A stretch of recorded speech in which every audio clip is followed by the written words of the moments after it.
A father was explaining the facts of life to his son. After covering the basic biology, he moved on to the finer points of lovemaking. One thing to keep in mind, son, is that different women say different things during the act, even if you are doing the same thing. What do you mean, Dad? Well, for example, their words will vary according to their occupation.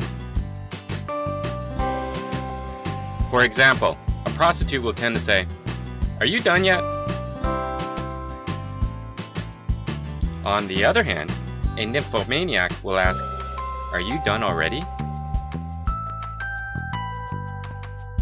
What do other women say?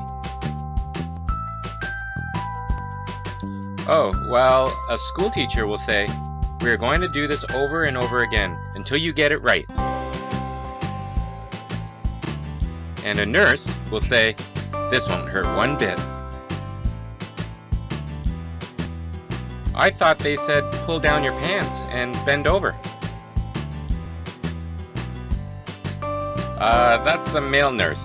Moving on. A bank teller will say, "Substantial penalty for early withdrawal." A stewardess will say, "Place this over your mouth and nose and breathe normally." And what does mother say? Well, she says, "Beige, beige. I think we should paint the ceiling beige."